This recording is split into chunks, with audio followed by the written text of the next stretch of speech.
pas que le street art ou encore le rap dans la culture urbaine, il y a aussi les potagers et les nouvelles façons de faire des fruits et légumes. C'est le sujet de ce moment. À mes côtés, j'ai deux invités, à commencer par Alexis Botaya. Bonjour. Alors bien Bonjour. Près du micro, vous êtes comme ça, oui. rédacteur Bonjour. en chef de Soon Soon Soon. C'est ça. Vous allez nous expliquer dans un instant ce qu'est ce Soon Soon Soon. Et puis à mes côtés aussi Patrice Degnaud. Bonjour. Bonjour. Alors vous êtes créateur de moncoachlégumes.com, mais également de moncarrépotager.com. Tout à fait. C'est pareil, dites-nous en quoi ça consiste.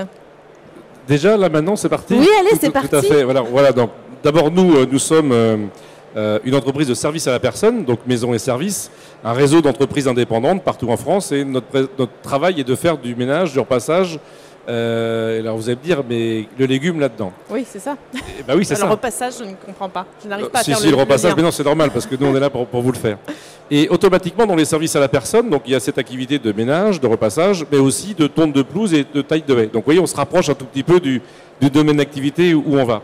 Et puis, il y a une dizaine d'années, j'ai été un peu ému par une cliente qui venait de perdre son mari et qui nous demandait de faire son potager parce que son mari a toujours fait son jardin et elle ne trouvait personne pour faire son potager. Et ce qui peut paraître un peu surprenant, on a des auditeurs, des spectateurs ici, Pourquoi pas? ça paraît très simple, mais si vous regardez dans les pages jaunes et que vous recherchez quelqu'un pour produire vos légumes chez vous, c'est un métier qui n'existe pas. Non, mais en 2014, on ne regarde pas dans les pages jaunes. Hein.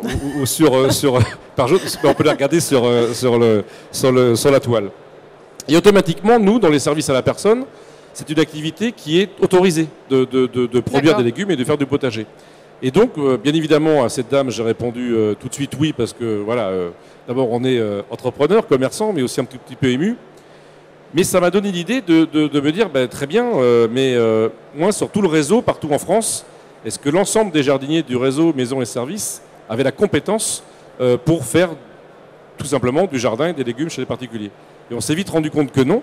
Et c'est comme ça qu'on a eu l'idée de créer un outil, un site d'abord, qui était un outil interne de formation, qui était vraiment destiné que à la formation des jardiniers du réseau Maison et Services.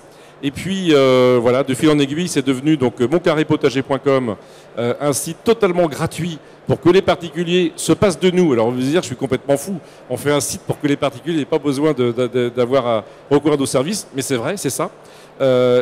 Vous pouvez faire votre jardin virtuellement. Donc, vous faites pousser vos légumes sur votre ordinateur. On vous conseille. Et puis, à côté de moncarrépotager.com, on a un blog, Mon Coach et Légumes, qui grandit chaque jour et où là, on a rajouté les compétences du nutritionniste, Nathalie Hutter-Lardot, et puis d'un cuisinier, alors on n'a pas pris n'importe lequel, le seul MOF, le seul meilleur ouvrier de France en fruits et légumes, Frédéric Genot. Frédéric Genot, qu'on a reçu d'ailleurs ici sur ce plateau. Voilà, exactement, il a bouclé à boucler, et puis vous avez aussi Emmanuel, de Cuisine Radio, enfin bref, toute la petite famille se réunit.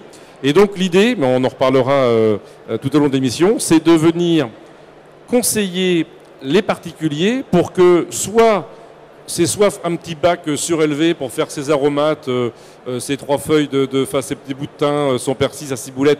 Donc le petit truc tout simple parce que j'ai un tout petit balcon, jusqu'à être en auto-alimentation et pouvoir faire des légumes pour nourrir la famille. Dans les villes. Alors ça, c'est tout nouveau quand même de faire de la culture urbaine dans les villes, enfin de cette manière-là. Je ne sais pas si c'est nouveau, c'est peut-être d'en parler qui est nouveau, oui quand même. Mais ce n'est pas une mode. On le voit bien que ce n'est pas une mode, c'est une vraie tendance. C'est quelque chose de sérieux, de lourd. Alors, il y a peut-être plein de raisons. Monsieur, lui, est plus là pour m'expliquer comment ça fonctionne. Moi, je ne sais pas l'expliquer, mais en tous les cas, je peux vous le garantir. C'est vrai, c'est une vraie tendance. Alors, ça peut pour des raisons de manger plus sainement, des raisons de... Je fais un peu de sport, parce qu'on sait que 5 à 10 minutes de sport aujourd'hui, c'est très conseillé. C'est peut-être pour des raisons économiques, pour du plaisir, tout à fait. Donc, toutes ces choses-là font que de plus en plus, les gens...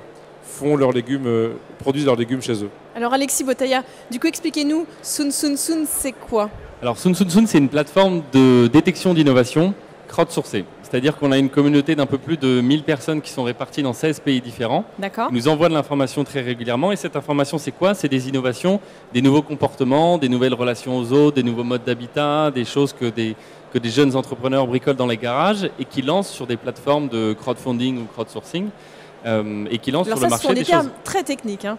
Alors le crowdfunding, c'est du financement participatif. D'accord. J'ai pas les moyens d'aller voir une banque pour lever 100 000 $ pour lancer mon innovation. Je vais la mettre sur Internet et demander aux internautes de contribuer à hauteur de 10 $, 100 $, 1000 $ s'ils le souhaitent. Et je vais réunir cette somme de cette façon-là. Ça, c'est une tendance forte, le crowd. Et ça fait partie des tendances dans la tendance justement de création de potagers. Alors le crowd dans la tendance du potager, c'est peut-être un peu particulier pour l'instant, on l'a pas beaucoup vu. Ce qu'on voit beaucoup sur la tendance qui est celle dont on parle aujourd'hui, c'est le participatif, le collaboratif. Oui. Avec une autre tendance qui se rajoute là-dessus, qui est celle de la reprise en main par les consommateurs et par les habitants du coup, de leur quartier, à l'échelle locale. Donc on voit beaucoup de jardins ou vous avez peut-être entendu parler de ce mouvement qui s'appelait les guérilla gardeners, donc qui squattaient des zones en friche pour les convertir en jardin. Et il y a eu beaucoup d'évolutions autour de ça. Des gens qui ont développé des grenades, qui sont des grenades pour semer des fleurs. Donc vous les lancez, elles éclatent, elles sèment des fleurs. Il y a véritablement une culture urbaine qui s'est installée autour de ça. Sur certaines vidéos qu'on peut trouver sur Internet, on voit des sortes de bad boys. On pourrait penser que c'est des yakuza au Japon, enfin voilà, genre mafieux. Et en fait, ces mecs plantent des fleurs, quoi. Ils plantent des légumes. Oui, bien sûr. Donc c'est des gentils garçons, en fait, finalement. Et donc toute la culture urbaine s'est réappropriée tout ça. Et à côté de ça, on voit effectivement croître cette volonté de faire soi-même, qui correspond aussi à monpotager.com, qui correspond à une tendance de fond très très lourde maintenant. C'était le do-it-yourself. C'est maintenant le gros succès qu'on voit des Fab Labs. Vous savez, ces laboratoires où on construit ses propres objets avec des ingénieurs de façon collaborative, etc. Ça existe pour toute la dimension potager. On participe au faire, on fait soi-même. Il y a une volonté de sourcing local, évidemment, mais il y a une volonté de sensible aussi, de toucher les choses, d'avoir un travail artisanal. Et on sait aujourd'hui, il y a des tas de théoriciens qui ont expliqué ça, combien le travail des cols blancs dans les entreprises est en train de se routiniser et de ultra mécaniser. Et à contrario, comment l'artisan est en train de revenir et de remonter. Et ça correspond aussi à cette volonté de faire son potager. Tout à fait. Et puis on peut aussi évoquer cette transmission intergénérationnelle. C'est-à-dire que on le voit. Moi je fais le pari, le pronostic que, alors, quand on est en zone très urbaine, donc on a des balcons, etc. Mais dès qu'on est un petit peu en zone pavillonnaire, moi je fais le pari que dans moins de 10 ans, un pavillon sur deux produira des légumes. Ça veut dire que là où vous avez 100% de la pelouse, vous verrez que dans moins de 10 ans, un pavillon sur deux, et avec cette technique du carré potager, vous pouvez cultiver sans vous salir les pieds, puisque vous avez des carrés qui sont même surélevés, y compris pour les personnes handicapées ou les personnes âgées, donc vous les avez à hauteur de hanche. Mais sinon, le carré potager est légèrement surélevé. Donc en plus, il y a quelque chose aussi de joli, puisque ça ressemble à des massifs. Oui. Et en fait, on peut, avec ces techniques de jardinage, produire sur beaucoup moins de surface, puisqu'il y a toute une technique de rotation. En plus, j'ajoute qu'on cultive... Alors, j'aime pas le mot bio, parce que d'abord, on n'est pas nous, je suis pas un spécialiste, mais on cultive en agriculture raisonnée. Ça veut dire que vous allez... en grosse quantité, c'est en petite quantité. En petite quantité, vous allez avoir la rotation. Donc sur le site de Mon Carré Potager, on va vous conseiller, c'est-à-dire que quand vous allez faire votre jardin virtuel, on va vous dire pourquoi il ne faut pas mettre les légumes à côté de tel légume, et au contraire, pourquoi il faut mettre l'oignon à côté de la carotte, et puis mettre un œillet d'Inde, parce que vous allez avoir, en fonction des odeurs, la mouche de la carotte, etc. Enfin, il y a aussi des choses de bon sens. Voilà, donc... vous disiez à juste titre l'école blanc, mais c'est aussi aujourd'hui les enfants qui commencent à mettre un petit peu, j'allais dire, la main dans la terre, et qui le soir mangeront la soupe avec un autre œil, et en sachant qu'on a dû éplucher les légumes et les mettre dans de l'eau à bouillir pour en faire de la soupe. Mais je vous garantis que c'est vrai. C'est pas, là, on n'est pas en train de raconter une histoire, on est en train de raconter ce qui existe et ce qui se développe. Voilà, donc, et nous, on nous demande, on nous sollicite de plus en plus pour faire des réunions de coaching à la maison pour venir, en fait... coachlégumes.com. Oui, mais alors que c'était pas au début, c'était pas le projet. Mais on vient nous dire aujourd'hui, venez, je vous achète en gros 1 heure, venez m'expliquer et puis ou me corriger. Donc je fais comme si vous avez aussi les gens qui partent en vacances avec leur camping-car ou peu importe. Donc l'avantage de s'adosser à une entreprise de service à la personne, c'est qu'on peut faire cette surveillance temporaire, alors à un prix très réduit, puisque ça rentre bien évidemment dans le champ fiscal, dans les services à la personne. Donc vous avez votre petit jardin, vous partez 3 semaines en vacances, Et quand vous revenez, ce n'est pas la catastrophe, alors que sinon, ça l'est. Voilà, donc le jardin a été arrosé, les mauvaises herbes arrachées, votre jardin est dans un état normal. Voilà. Donc en gros, vous êtes en train de nous expliquer qu'il y a un vrai paradoxe finalement entre le fait qu'on habite dans les villes, mais qu'on y amène quand même des légumes, et c'est que c'est peut-être l'avenir des choses. Ah bah oui, c'est évident, mais vous savez, il y a eu toute cette vague de gens qui ont acheté leur pavillon il y a 30, 40 ou 50 ans, qui étaient très heureux, les hommes étaient très heureux de tondre leur pelouse, il y avait un sentiment Et puis maintenant, ils regardent le match de rugby le samedi après-midi et ils font appel à des entreprises pour tondre la pelouse. Vous connaissez mon mari, c'est pas possible. Oui, on en reparlera. Mais on est exactement, mais on fait votre passage, vous savez bien, donc c'est pareil. Voilà, on est exactement dans cette tendance-là, de jardiner plaisir aussi. Donc pas parce que moi j'ai connu le jardin qui nourrissait toute la famille. On avait les corvées d'éplucher les haricots, de faire des bocaux. Là, on est vraiment dans le plaisir. Vous êtes trop jeune, vous n'avez pas connu.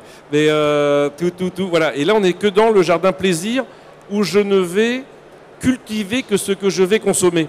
Et ça aussi, c'est une... je sais que Guillaume Garot viendra demain pour parler de gaspillage alimentaire. C'est aussi ça. Bien sûr. C'est quand on explique sur notre site qu'on sème des radis, on explique combien il faut en semer parce que combien vous voulez en manger dans 3 ou 4 semaines. Donc ça veut dire que je ne vais cultiver que ce que je vais consommer. Mais ce qu'on voit aujourd'hui, ce qui est intéressant, c'est que pour faire son potager ou pour cultiver la terre, si on en a envie, il n'y a pas besoin d'avoir un jardin pour le faire. C'est-à-dire qu'effectivement, il y a la tendance pavillon, on a un jardin, on cultive chez soi, etc. Mais ce qu'on voit, c'est quand même, si on parlait des bocaux et du passé à l'instant, on peut parler du futur aussi. Dans le futur, en 2050, 80% de la population sera urbaine. Donc dans une population urbaine de mégalopole, il n'y a pas forcément la possibilité de l'accès au sol et à la terre. Et ce qu'on voit, c'est des innovations dans cette idée de consommation collaborative, de partage des espaces, etc. Émerger du partage de jardin, bien sûr. Mais au-delà de ça, on voit des sites internet, j'avais recensé Ripe Near Me, qui a été lancé en Australie, qui propose de faire son marché dans le jardin d'un particulier. Qui ouvre son jardin et qui vous dit les pommes chez moi, vous pouvez venir les cueillir, pour éviter le gaspillage, vous en servir, récupérer, faire des compotes si vous voulez, vous me donnez 10%, 20% de la récolte. Donc il y a aussi cette idée de partage et qui passe plus nécessairement par des professionnels, mais qui passe aussi par des particuliers. C'est toute la consommation collaborative, le Airbnb du jardin en fait. Mais moi je rappelle que j'ai fait ça par plaisir. Ça vous allez me dire il est fou. C'est complètement gratuit. C'est-à-dire que moi j'ai fait un site et d'abord je pense que c'est dans la c'est dans la culture. Je pense que c'est dans l'esprit quand on est dans le partage, quand on jardine, quand on cultive, on échange ses astuces, ses recettes.